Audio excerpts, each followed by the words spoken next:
Kabupaten Gayo Lues, Aceh masih lumpuh total. 41 jembatan putus mengakibatkan akses transportasi di kabupaten berjuluk Negeri Seribu Bukit tak bisa dilewati.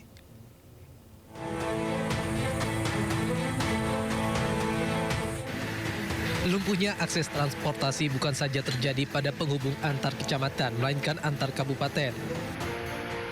Akses jalan lintas nasional yang menghubungkan Kabupaten Gayo Lues dan Kabupaten Aceh Tenggara lumpuh usai jumlah titik badan jalan putus. Jalan aspal terputus dengan panjang mencapai 175 meter dan kedalaman longsoran tanah lebih dari 100 meter.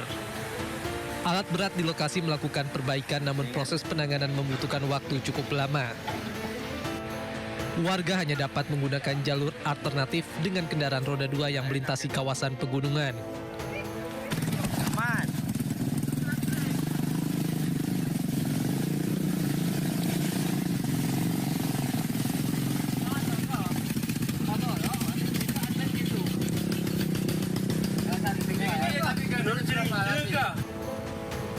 Setidaknya 6 titik putus dan yang terparah terletak di Desa Tetumpun, Kecamatan Putri Betung.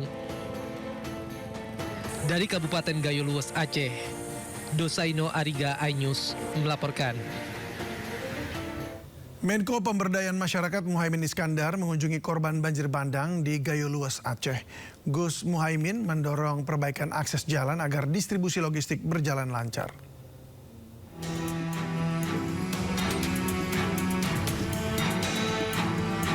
Rombongan Muhaimin Iskandar melihat lokasi banjir bandang di Desa Lalo, Kecamatan Blangkejeren, Kabupaten Gayo Lues, Aceh. Muhaimin juga mengunjungi tempat pengungsian warga yang berada di SD Blang Tenggulut. Menko PM berjanji akan berkoordinasi dengan berbagai pihak untuk membuka akses keluar masuk Gayo Lues agar distribusi bantuan logistik bisa berjalan lancar. Kita terus akan mencurahkan perhatian pada percepatan penanganan infrastruktur, terutama jalan yang putus, jalan nasional yang menghubungkan Gayo Lues dengan Medan.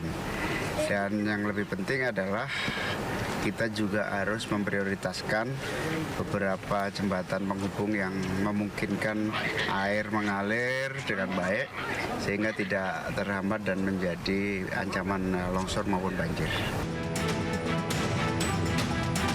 Masyarakat korban banjir bandang sangat berharap agar desanya dapat segera dibangun kembali karena mereka kehilangan tempat tinggal.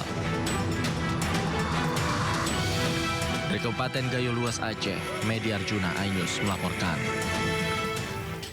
Dampak banjir bandang yang terjadi di Kecamatan Batang Toru, Kabupaten Tapanuli Selatan, Sumatera Utara membuat sejumlah daerah di Kabupaten Tapanuli Tengah terisolir akibat putusnya akses jalan. Korban banjir bandang di Tapanuli Tengah terpaksa berjalan kaki sejauh 20 km untuk mendapatkan bantuan logistik dari Tapanuli Selatan.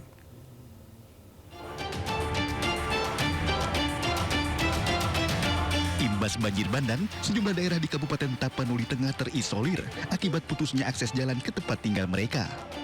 Warga Tapanuli Tengah harus berjalan kaki sejauh 20 km sembari memikul bantuan bahan pangan untuk kebutuhan mereka. Banjir bandang yang membawa material gelondongan kayu memutus akses jalan dan memporak-porandakan 3 desa di Kecamatan Batang Toru, Kabupaten Tapanuli Selatan, Sumatera Utara. Bencana tersebut juga membuat sejumlah daerah di Kabupaten Tapanuli Tengah terisolir. Ini dari mana tadi bang mikulnya bang? Di sana. Dari Tapsel bang? Iya. Iya. Oh, kenapa bang di tempat kita bang? Nah, Gak ada bantuan? nggak ada bantuan bang. Gak ada bantuan. Ini mau sejauh mana bang mau dibawa ini bang?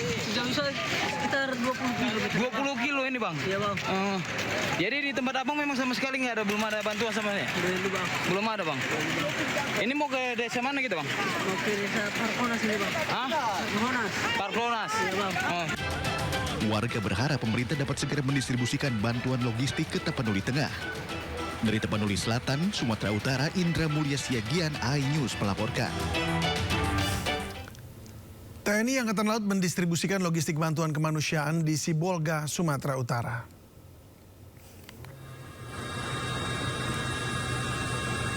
Bantuan didistribusikan oleh heli Panther TNI Angkatan Laut yang lepas landas dari KRI Dr. Rajiman Weddiodiningrat.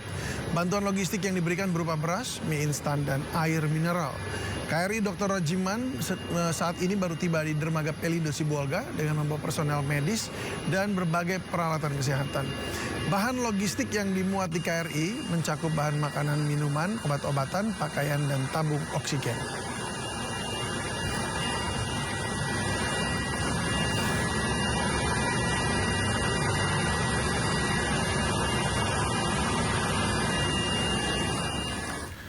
Gubernur Aceh Muzakir Manaf akhirnya berhasil menerobos Kabupaten Aceh Tamiang lewat jalur darat untuk menyalurkan 30 ton bantuan sembako beserta obat-obatan. Muzakir berjanji akan memenuhi seluruh kebutuhan pokok korban bencana.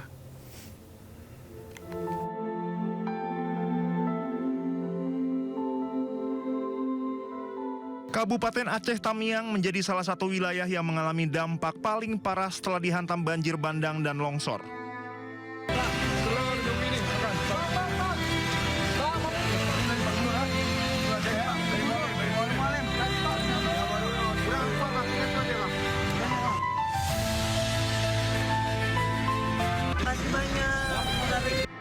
Selama 9 hari tidak ada bantuan yang datang.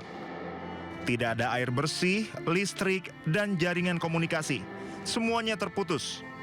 Gubernur Aceh Muzakir Manaf atau Mualem baru bisa menerobos Kabupaten Aceh Tamiang pada Kamis dini hari untuk menyalurkan bantuan.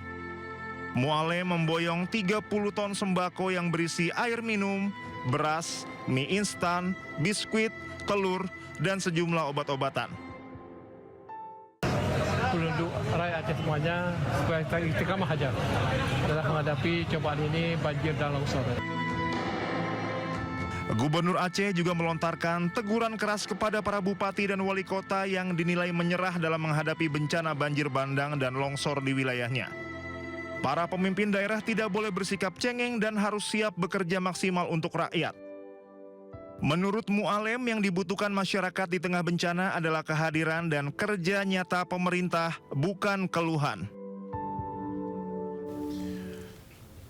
Sementara pasca banjir bandang lebih dari sepekan lalu, sejumlah gedung perkantoran di kota Langsa Aceh masih tertutup lumpur. Hingga kini seluruh pelayanan publik pun terhambat. Tumpukan lumpur terlihat memenuhi halaman dan ruang-ruang kantor milik pemerintah termasuk kantor Kementerian Agama, Polres Langsa, Kejaksaan hingga kantor Satpol PP. Selain lumpur, berbagai peralatan elektronik seperti komputer dan dokumen penting rusak akibat terendam banjir. Sejumlah peralatan gedung perkantoran milik pemerintah Kota Langsa masih dipenuhi terkubur lumpur sisa banjir yang terjadi lebih dari sepekan lalu. Dan sejumlah petugas masih terus melakukan pembersihan secara manual. Hingga saat ini seluruh layanan publik di beberapa kantor pemerintahan terpaksa dihentikan. Memang nggak bisa digunakan lagi. Siapa namanya? Alfi, Pak. Alfi, coba tengok Pak Alfi ya. Ini kondisi.